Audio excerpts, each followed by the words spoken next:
О самых заметных событиях четверга, 29 декабря, вы узнаете из материалов наших корреспондентов. В студии Сергей Михедов. Здравствуйте. Коротко о темах. Праздник не повод останавливаться. В Ленске возобновил работу пункт сбора помощи для мобилизованных, куда могут обратиться ленчане. Идеальный подарок для всех. В Тулагино-Кильдямском наследии введена в эксплуатацию новая врачебная амбулатория.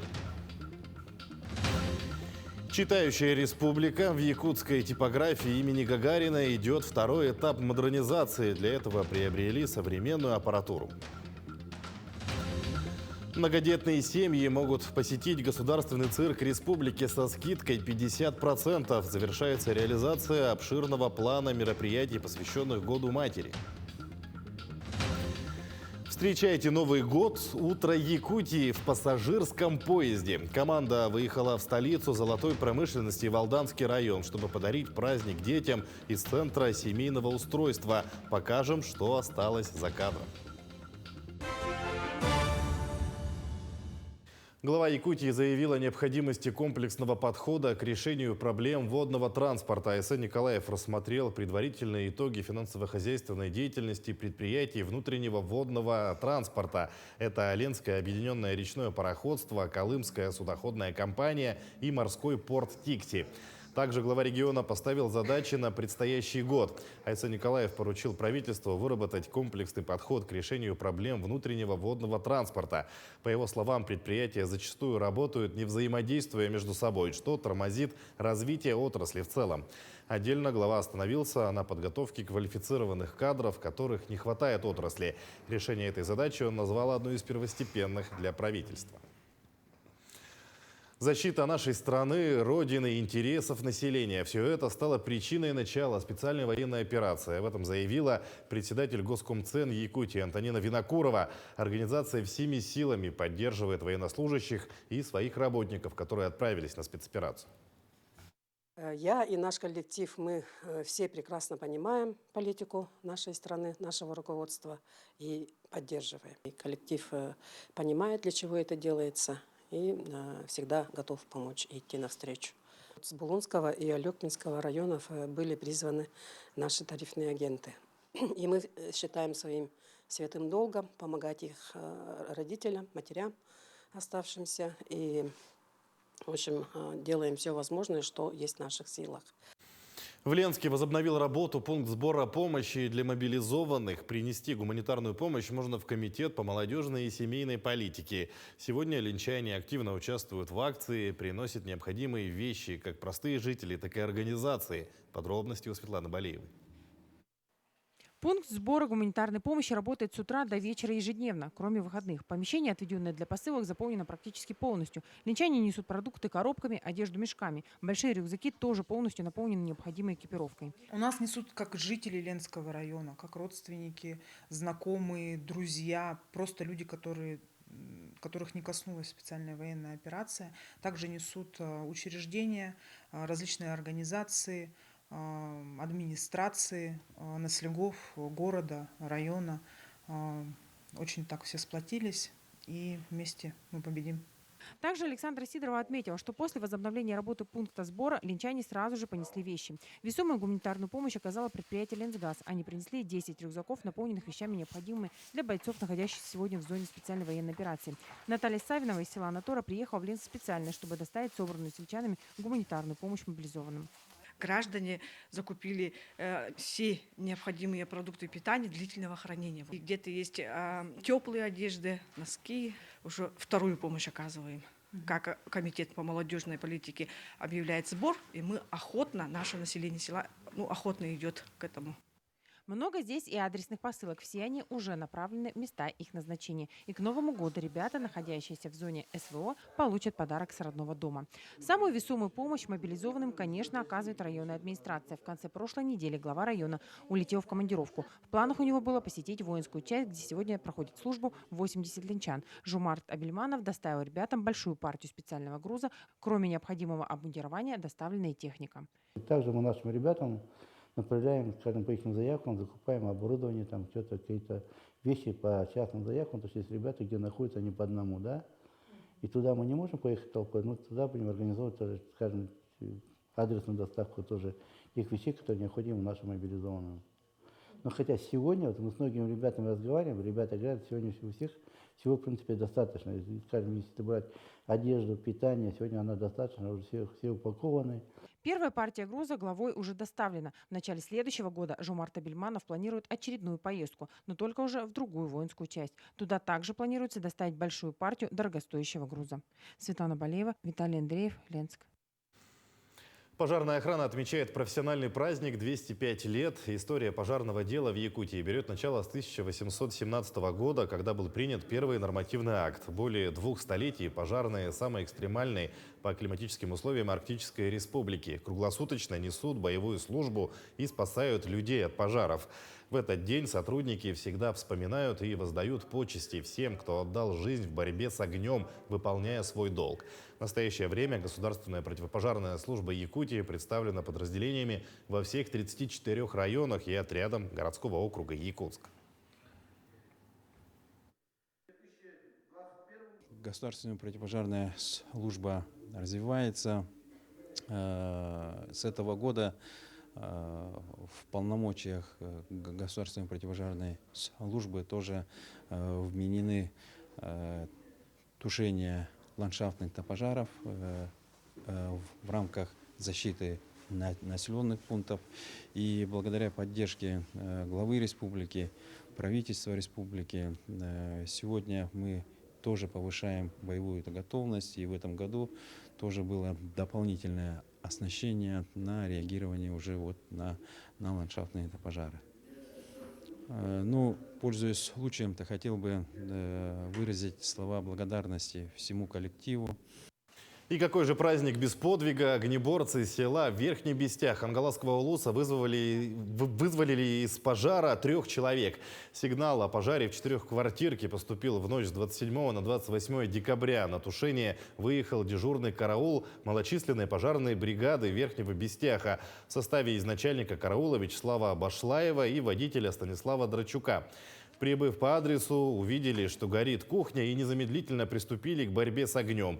Затем в одной из комнат нашли человека, который сказал, что в доме еще 2. Вячеслав Башлаев, рискуя жизнью, буквально на ощупь сквозь густой едкий дым обнаружил женщину и мужчину в бессознательном состоянии и вытащил их из помещения. Я зашел в зал, так как я знал расположение комнат, я раньше по соседству тоже жил. Зашел в зал и сразу же разбил стекло, потому что нечем было дышать. И высунул голову, чтобы подышать. И почувствовал, что вот в ногах у меня люди, человек. Я посветил фонариком вниз и опять никого не увидел, опять высунулся в окошко подышать. Опять подышал, остановился, опять заглянул и увидел, что лежат 2 человека без сознания. Я тут же позвал водителя, Станислав Драчук Александрович стоял со мной на смене. Позвал водителя, он ко мне прибежал. И мы начали их эвакуировать. Они до сих пор, насколько я знаю, они находятся в больнице. Там женщина была, она отошла, побыстрее ее откачали, она отошла. Парням не могли долго привести, насколько я информацией владею, его долго не могли привести в состояние, только к утру он пришел в себя. Вот только к утру, да. Насколько знаю, до сих пор не находится в больнице. Во время новогодних праздников усилит работу станции скорой помощи. В будние дни в одну смену диспетчеры принимают около 600 вызовов, а в праздники количество звонков увеличивается. Диспетчеры все звонки делят на 2 вида. На места экстренных вызовов, например, сердечный приступ, острые болезни, различные травмы, бригада медиков приходит в течение 20 минут, а на неотложную помощь в течение 2 часов. В праздничные дни будут работать 25 бригад.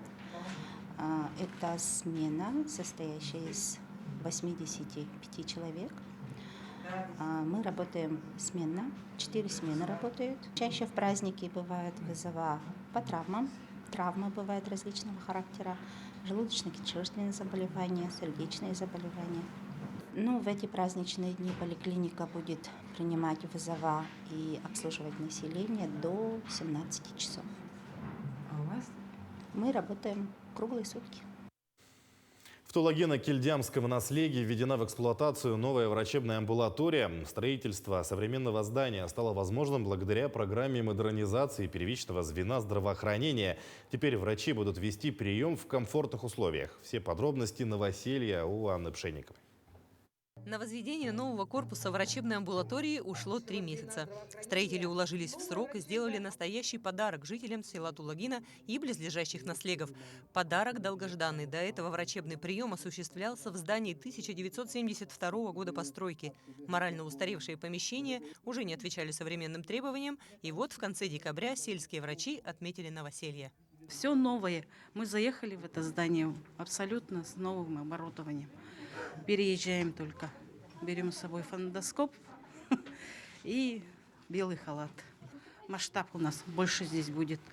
И какие-то выездные бригады будут, дни здоровья проходить, диспансеризации. А еще будет осуществляться прием врача-терапевта и узких специалистов, а также начнет работу дневной стационар на 12 мест. Немаловажно, новый корпус площадью 196 квадратных метров отвечает всем новым санитарным требованиям. Построен с использованием современных материалов. Помещения оснащены пожарной сигнализацией и видеонаблюдением. И, конечно, амбулатория будет светлой, за это отвечают новейшие светодиодные лампы, и теплой. Толщина стен 200 мм, толщина покрытия 250 мм. Это обеспечит тепло и экономию. Стены обшиты мультиплитом. Это материал, который моется, легко ухаживается и отвечает требованиям медучреждений. Строительство новой сельской амбулатории реализовано по программе модернизации первичного звена в рамках нацпроекта здравоохранения. Так, совсем недавно обновились поликлиники в Улахане, Хангаласского улуса. Новоселье отмечали медики Сунтарского и Булунского улусов. Всего же в этом году в Якутии открылось 16 амбулаторий на селе.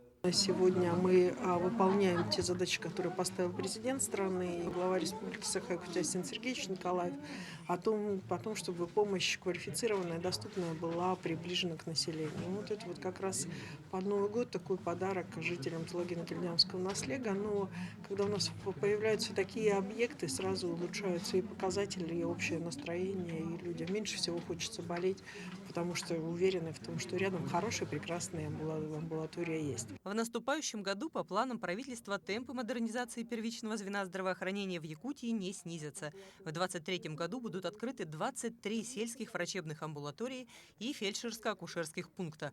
А значит, еще больше сельских жителей смогут получать полноценную медицинскую помощь. Анна Пшенникова, Джолустан Иннокентьев, Тулагино, Якутск. В Якутской республиканской типографии имени Гагарина идет второй этап модернизации. Для этого приобрели 14 единиц современной аппаратуры. Первый этап обновления завершился в прошлом году, а в последний раз техническая база предприятия обновлялась 14 лет назад. О ходе модернизации и новых возможностях техники в материале Марфелины Алексеевой. Непрерывный процесс внедрения новой техники и технологий напрямую влияет на качество и актуальность выпускаемой продукции. Вариантов сложных изделий много, и способность типографии браться за такие работы и гарантия качества зависит от своевременного обновления техники. Сейчас в якутском предприятии работает обновленный цех, где печатают газеты, журналы, книги и срочную полиграфию. Также появилась возможность печатать книги от одного экземпляра по доступной цене. Самое минимальное мы, конечно, всегда навстречу заказчикам шли. Самое минимальное мы 100 тысяч экземпляров. И то это 100 тысяч экземпляров расходные материалы. Это для типографии, конечно, немножко на минус иногда уходили, особенно цветная печать. Буквально месяц назад все работы сопровождались ручным трудом. У станков стояло по 8 сотрудников, вручную резали, клеили, складывали коробки. Теперь же все процессы автоматизированы, что позволило расширить ассортимент и увеличить производительность. Раньше все делалось вручную, сейчас мы все это мажем на машинах и загибаем вручную. И процесс быстрее происходит. А если сравнить, вот, допустим, за полчаса, сколько раньше делалось и сколько сейчас делается в количестве? В количестве не намного увеличилось, но то, что для удобства лично для нас, это намного удобнее. То есть раньше вот губками сидели вручную, наверное... Во-первых, это руки уставали, все это в клею, очень неудобно. Сейчас все это намного чище и быстрее и производительнее. Причем автоматизация никак не повлияла на сокращение сотрудников. Все работают. Так такового сокращения не будет. Я думаю, что не будет, потому что те же работники, чтобы выпустить твердый переплет книги, в нашем цеху 33 операции, чтобы готовая книга вышла. Вот эти операции делают все эти женщины. Поэтому у нас очень большая взаимозаменяемость. Вы думаете, вот эти работники только на этих машинах? Нет, они в течение дня могут поменять 5-6 машин. Обновление цифровой техники также раскрыло новые возможности. К примеру, прежде выпускать упаковочный материал типография могла только в огромном количестве, а это сокращало клиентскую базу. Планшетный режущий плоттер с универсальными инструментами, предназначенный для изготовления различных упаковочных материалов, коробок и этикеток, который позволяет выполнить тираж буквально от 1 штуки. Несмотря на санкции и приостановку работы типографий в ряде регионов страны, в Якутии делают все, чтобы сохранить и поддержать отрасль. Якутия славился читающей республикой. Но я думаю, что работникам типографии, чтобы уменьшение заказов такой, наверное, не грозит. Потому что все-таки бумажная книга это ничем не заменить. Первый этап модернизации прошел в 2021 году. Тогда в работу ввели 2 новые цифровые печатные машины. Был автоматизирован переплетный цех, что позволило снизить нагрузку на сотрудников. Сейчас же обновление оборудования позволит войти в новый формат печати, расширит ассортимент выпускаемой продукции и оптимизирует процессы прохождения заказов. Марферина Алексеева, Артем Алексеев, Якутск. Создан оргкомитет 8-х летних международных спортивных игр «Дети Азии». Распоряжение об этом подписал премьер Михаил Мишустин. Оргкомитет возглавил вице-премьер, полпред президента на Дальнем Востоке Юрий Трутнев. Напомним, летние 8-е спортивные игры «Дети Азии» планируют провести с 25 июня по 7 июля 2024 года в Якутске. Кроме традиционных для игр 17 видов спорта, по инициативе республики в программу включены еще 4 вида. Это кикбоксинг, стендовая стрельба, танцевальный спорт и шахматы. По предложению оргкомитета дополнительно включен интеллектуальный вид спорта ГО. В Якутске чествовали победителей и дипломантов первых молодежных арктических дельфийских игр. Комплексные соревнования по дисциплинам художественного, прикладного и научно-исследовательского творчества прошли в конце ноября в республике Коми. А об успехах якутян расскажет Галина Чекурова. Программа творческих состязаний включала в себя 54 номинации, в том числе фортепиано, скрипка, пение, народный танец, искусство воспитания, дизайн одежды и другие. Республику представили 11 одаренных детей. Особое внимание талантливым ребятам уделяет компания «Алрос» и оказывает финансовую поддержку различным социальным проектам. Каждый год компания «Алроса» реализует порядка 500 социальных проектов различного уровня и направляет на реализацию этих целей по 8-10 миллиардов рублей каждый год. 5 участников, представляющих Якутию, стали победителями и дипломантами в своих номинациях. Арина Герасимова, студентка Высшей школы музыки, прошла отбор внутри учебного заведения и завоевала право представить республику на этих состязаниях. Поблагодарить свою маму, которая постоянно меня поддерживает в моих успехах. И отдельно хочу поблагодарить Алросу, которая нас также поддерживает в наших начинаниях. Всего на конкурсе якутяне заняли 2 первых места в номинациях «Художественное ремесло» и «Скрипка». 1 участник стал вторым. Еще 3 якутянина замкнули тройку лидеров в номинации «Фортепиано». Галина Чекурова, Якутск.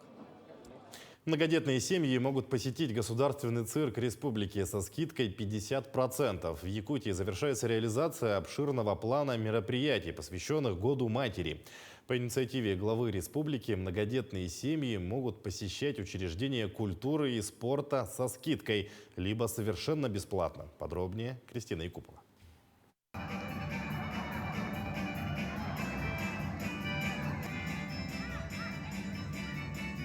Ростовые куклы, веселые танцы, акробатические номера и многое другое вошло в программу представления. Многодетная семья Соловьевых в цирке впервые. Мама 5 детей счастлива показать детям настоящую сказку. У нас много детей, мы не можем себе позволить провести время всей семьей, в подобных мероприятиях. Не всегда удается. Но благодаря решению главы республики Айсена Сергеевича Николаева в Год матери многодетные семьи с 5 и более детьми могут уже бесплатно посещать учреждения культуры и спорта. К сожалению, старшие дети не смогли прийти, у них сегодня мероприятие. Нам понравилось, да? Что понравилось? Кто был хороший? Собачки, да? Скажи. Собака. Собачки умные, да? Да. Да. Данными льготами по республике могут воспользоваться порядка 33 тысяч семей. Для их получения необходимо предъявить соответствующее удостоверение или справку. У нас в республике идет вот такая хорошая программа по поддержке семей. Скидочные билеты действуют только на кассе цирка. Мы ждем своих зрителей и будем рады видеть каждого. На арене представлена новогодняя постановка в Тридевятом царстве. Любимая с детства сказка о царевне лягушке стала основным мотивом представления. Посетить мероприятие в новогодние выходные можно до 12 января. Кристина Якупова, Дилустан Иннокентьев, Якутск. Встречайте Новый год с утра Якутии в пассажирском поезде. Команда выехала в столицу золотой промышленности в Алданский район, чтобы подарить праздник детям из Центра семейного устройства. Коллеги преодолели 400 километров из Нижнего Бестяха до Алдана и за это время познакомились с профессиональной командой железнодорожников. О том, что осталось за кадром и как снимали передачу, в материале Ирины Григорьевой.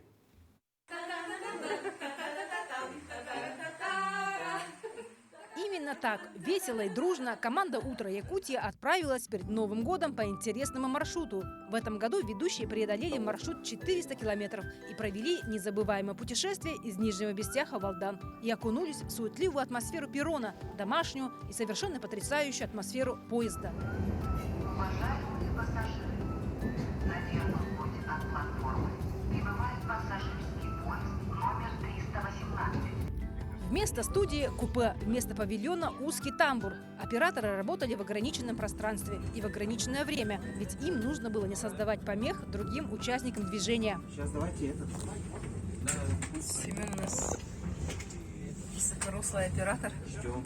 Путь до Алдана не близкий, но под стук колес и под гул локомотива время съемок пролетело быстро. Интересные попутчики и случайные пассажиры. Интервью в режиме реального времени. Путейцы, осмотрщики вагонов, дежурные по парку, проводники и машинисты локомотивов. Поехали-те. Железнодорожникам пришлось на время сменить профессию и под чутким вниманием операторов писать по несколько раз проходку. Поехали. Пол не видно будет. И делать несколько дублей в мороз. Так, главная задача составителей поездов. На железнодорожной станции на Нижнем Бестяхе съемки проходили при температуре минус 46 градусов, где замерзали не только камеры, но и забывали слова. Монтеры пути, они любую... И ради красивого плана в ход шла даже метла. Что случилось? Полночь поезд преобразится. Теперь это настоящий сказочный экспресс. В новогоднюю ночь здесь можно встретить кого угодно, например, спортсменов. Целая команда едет в Хабаровск, отчего бы им не стать звездами поезда, заодно и телевизионного эфира. Для многих мальчишек и девчонок поезд – это настоящее приключение. Можно лежать на верхней полке и смотреть в окно, за которым пробегают дома, деревеньки и незнакомые станции. У каждого пассажира припасена своя особая история, как и у этого машиниста Алексея, который возвращается со смены домой и у которого даже припасена любимая песня. Промолчу, ведь тебе я сомневаться не хочу. Встреч в поезде будет много. Алданцы, нюрнбергинцы, жители Амурской области. У каждого свой рецепт счастья в новогоднюю ночь. Кстати, в вагоне-ресторане, где мы готовили рецепт оливье, благодаря помощи проводников, салат удался на славу. Но самый главный подарок «Утро Якутии» приготовила в конце программы.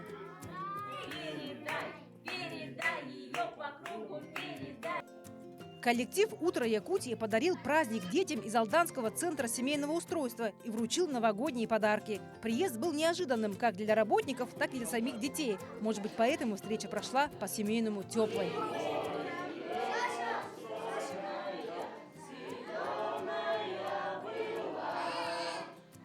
В Алданском районе мы познакомились с профессиональной командой железнодорожников, благодаря которым ездят поезда, встречаются люди и даже соединяются судьбы, а на лицах всегда появляются улыбки, от которых на душе становится тепло.